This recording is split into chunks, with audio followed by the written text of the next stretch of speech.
ನಮಸ್ಕಾರ ಹೊಲಿಗೆ ಪ್ರಿಯರೇ. ಈ ವಿಡಿಯೋದಲ್ಲಿ ನಾನು ಸುಲಭವಾಗಿ ಒಂದು ದೊಡ್ಡದಾದ ಶಾಪಿಂಗ್ ಬ್ಯಾಗ್ ಹೊಲಿಯೋದಕ್ಕಂತ ತೋರಿಸ್ಕೊಡ್ತೇನೆ. ನೋಡಿ ಎಷ್ಟು ನೀಟಾಗಿ ಬಂದಿದೆ, ತುಂಬ ಸ್ಪೇಸಿಯಸ್ ಆಗಿದೆ. ಹಾಗಾದರೆ ಇದು ಹೊಲಿಯೋದಕ್ಕಂತ ನೋಡೋಣ. ಇದಕ್ಕೆ ಅಂತ ನಾನು ಒಂದು ಬೇಡುವ ಶಾರ್ಟಿನ ಬಟ್ಟೆ ಉಪಯೋಗಿಸಿದ್ದೀನಿ. ಇದಕ್ಕೆ ಲೈನಿಂಗ ಜೋಡಿಸಿಟ್ಕೊಂಡಿದ್ದೀನಿ. ಎರಡನ್ನು ಈಗ ಉಲ್ಟಾ ಇಟ್ಕೊಂಡು ಹೊಲಿದು ಉಲ್ಟಾ ಮಾಡ್ಕೊಂಡಿದ್ದೆ. ನೋಡಿ 6 ಇಂಚ್ ಗ್ಯಾಪ್ ಇಟ್ಕೊಂಡಿದ್ದೆ, ಅದರಿಂದ ಸೀದಾ ಮಾಡಿಕೊಂಡೆ. ಇದಕ್ಕೆ ನಾನು ಕ್ಯಾನ್ವಾಸ್ ಕೂಡಿಸಿಲ್ಲ. ಈಗ ಸುತ್ತಲೂ ಇದು ಹೀಗೆ ಮಡಚಿ ಹೊಲಿದು ಸುತ್ತಲೂ ಟಾಪ್ ಸ್ಟಿಚ್ ಹಾಕ್ಕೊಂಡು ಬರ್ತೀನಿ. ಓಪನ್ ಬಿಟ್ಟು ಜಾಗ ಕಳಿಸಿ ಹಾಗೆ ಟಾಪ್ ಸ್ಟಿಚ್ ಹಾಕ್ಕೊಬಂದೆ. ಇದರ ಅಳತೆ ಉದ್ದ 38 ಇದೆ, ಅಗಲ 30 ಇಂಚಿದೆ.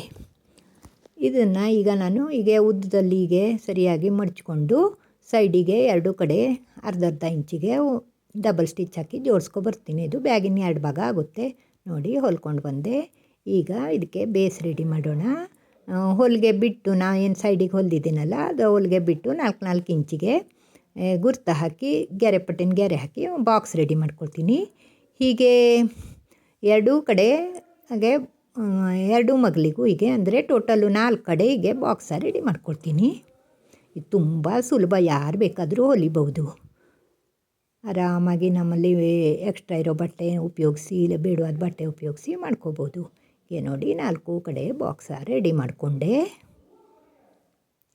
ಈಗ ಬಾಕ್ಸ್ ರೆಡಿ ಆದಮೇಲೆ ನಾವು ಒಳಗಡೆ ಈಗ ರೈಟ್ ಸೈಡು ಒಳಗಡೆ ಇದೆಯಲ್ಲ, ಅಲ್ಲಿ ಕೈ ತೋರಿಸ್ಕೊಂಡು ಕಾರ್ನರಲ್ಲಿ ನೋಡಿ ಸ್ಟ್ರೇಟ್ ಲೈನ್ ಬರುವಂಗೆ 2 ಕಡೆಗೆ ಹಾಕ್ಕೊಂಡಿದ್ದಿದ್ದೆಲ್ಲ ಆ ಗೆರೆಯ ಅದು ಬರುವಂಗೆ ಮಾಡಿ 2 ಕಡೆ ಡಬಲ್ ಸ್ಟಿಚ್ ಹಾಕ್ಕೊಂಡು ಬರ್ತೀನಿ.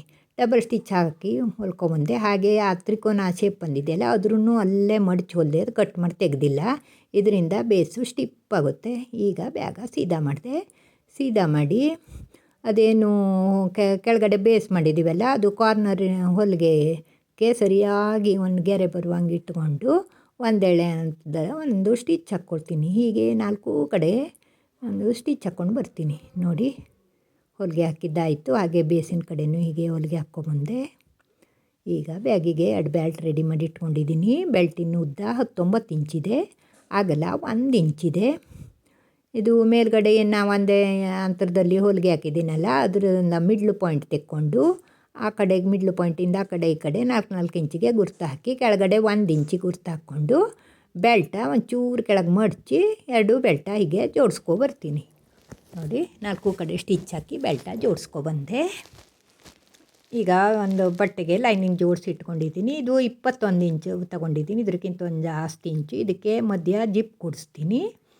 2 ತೊಗೊಂಡಿದ್ದೀನಿ. ಇದರ ಅಗಲ ಉದ್ದ 21 ಇಂಚಿದೆ, ಅಗಲ 4.5 ಇಂಚಿದೆ. ಇದು ನೋಡಿ ಆಲ್ರೆಡಿ ಇದು ಫಿನಿಶ್ ಮಾಡಿದ್ರಿಂದ ಇದರ ಕೆಳಗಡೆ ಜಿಪ್ಪ ಇಟ್ಕೊಂಡು ಒಂದು ಭಾಗ ಒಂದು ಕಡೆ ಜೋಡಿಸ್ತೀನಿ, ಇನ್ನೊಂದು ಭಾಗ ಇನ್ನೊಂದು ಕಡೆ ಜೋಡಿಸಿ ರೆಡಿ ಬರ್ತೀನಿ. ನೋಡಿ ಹೊಲಿದಿದ್ದಾಯಿತು. ಹಾಗೆ ಇದು ತಿರ್ಸ್ಕೊಂಡು ಟಾಪ್ ಸ್ಟಿಚ್ ಹಾಕಿದೆ ಜಿಪ್ಪಿನ ಮೇಲೆ. ಈಗ ನಾವು ಬ್ಯಾಗಿಗೆ ನೋಡಿ ಇದು ಬ್ಯಾಗ್ನ ಮೇಲ್ಗಡೆ ಇದರ ಉಲ್ಟಾ ಇಟ್ಕೊಂಡು 2 ಕಡೆ ಅರ್ಧ ಇಂಚು ಗ್ಯಾಪ್ ಇಟ್ಕೋಬೇಕು. ಹೊಲ್ಕೊಂಡು ಬರ್ತೀನಿ. 2 ಮಗಲಿಗೂ ಜೋಡಿಸ್ಕೊಬರ್ತೀನಿ. ನೋಡಿ ಜೋಡಿಸಿದ್ದಾಯಿತು. ಈಗ ರನ್ನರು ಹಾಕ್ತೀನಿ. ರನ್ನರ್ ಹಾಕೋಬಿಡಿ, ಆಲ್ರೆಡಿ ಹಾಕಿದ್ದೀನಿ. ನೋಡದೆ ಇದ್ದವ್ರು ನೋಡ್ಕೊಡ್ರಿ. ಇದು ನೋಡಿ ನಮ್ಮದು ಬ್ಯಾಗಿಂದು 2 ಕಡೆಲೂ ಸರಿ ಬಂದಿದೆಯೋ ನೋಡ್ಕೋಬೇಕು. ಎಳ್ಕೊಂಡು ಇನ್ನೊಂದು ಕಡೆಯೂ ನೋಡಬೇಕು. ನೀಟಾಗಿ ಬಂದ ತಕ್ಷಣ ಇನ್ನೊಂದು ಚೂರು ಜಿಪ್ಪ ಇನ್ನೊಮ್ಮೆ ಓಪನ್ ಮಾಡಿಕೊಂಡು ಮತ್ತೆ ರನ್ನರ್ ಇನ್ಸರ್ಟ್ ಮಾಡಿದೆ. ಹಾಗೆ ಎಕ್ಸ್ಟ್ರಾ ಇರೋ ಜಿಪ್ಪ ಕಟ್ ಮಾಡಿ ತೆಗೆದೆ. ಈಗ ಸೈಡ ಜೋಡಿಸ್ತೀನಿ. ನೋಡಿ ಈಗ ನೀಟಾಗಿ ಇಟ್ಕೊಂಡು ಡಬಲ್ ಸ್ಟಿಚ್ ಹಾಕ್ಕೊಬರ್ತೀನಿ. ಹೊಲ್ಕೊಂಡು ಅದೇನು ಜಿಪ್ಪಿನ ಭಾಗ ಅದು ಬಟ್ಟೆ ಎಕ್ಸ್ಟ್ರಾ ಇತ್ತಲ್ಲ, ಅದ್ರ ಮಡಚಿ ಹೊಲಿದು ಪೈಪಿಂಗ್ ಥರ ಹೊಲ್ಕೊಂಡು ಬಂದೆ. ಇದರಿಂದ ನೀಟಾಗಿ ಫಿನಿಶ್ ಆಯಿತು. ಈಗ ಬ್ಯಾಗ ಸೀದಾ ಮಾಡೋಣ. ನೋಡಿ ಕೈ ತೋರಿಸಿ ಎಲ್ಲ ಬ್ಯಾಗ ಸೀದಾ ಮಾಡಿಕೊಂಡೆ. ಈಗ ಒಂದು ಸರಿ ಜಿಪ್ಪ ಕೂಡಿಸಿದ್ದೇನು ಬಟ್ಟೆ ಇದೆಯಲ್ಲ, ಅದರದ್ದು ಸುತ್ತಲೂ ನೋಡಿ ಟಾಪ್ ಸ್ಟಿಚ್ ಹಾಕ್ಕೊಂಡು ಬರ್ತೀನಿ. ಟಾಪ್ ಸ್ಟಿಚ್ ಹಾಕಿದ್ದಾಯಿತು. ನೋಡಿ ಬ್ಯಾಗ ಮಡಚಿ ಆರಾಮಾಗಿ ನಾವು ಮಾರ್ಕೆಟಿಗೆ ನಮ್ಮ ವ್ಯಾನಿಟಿ ಬ್ಯಾಗಲ್ಲಿ ಇಟ್ಟು ಹೋಗ್ಬೋದು. ನೋಡಿ ನಾನು ಒಂದು ಸ್ವಲ್ಪ ಬಟ್ಟೆನ ಇಟ್ಟು ತೋರಿಸ್ತೀನಿ. ಇನ್ನೂ ಎಷ್ಟೊಂದು ಜಾಗ ಇದೆ, ತುಂಬ ಸ್ಪೇಸಿಯಸ್ ಆಗಿದೆ. ಇದ್ರ ಫೈನಲ್ ಉದ್ದ 14 ಇಂಚಿದೆ, ಅಗಲ 20 ಇಂಚಿದೆ. ಹಾಗೆ ಬೇಸಿನ ಅಗಲ ಮತ್ತು ಸೈಡಿಂದು ಅಗಲ 8.5 ಇಂಚಿದೆ. ನೋಡಿ ಎಷ್ಟು ನೀಟಾಗಿ ಬಂದಿದೆ ಅಂತ. ಈ ವಿಡಿಯೋ ಇಷ್ಟ ಆದರೆ ಒಂದು ಲೈಕ್ ಕೊಡಿ, ಹಾಗೆ ನನ್ನ ಚಾನಲಿಗೆ ಸಬ್ಸ್ಕ್ರೈಬ್ ಮಾಡಿ. Thank you.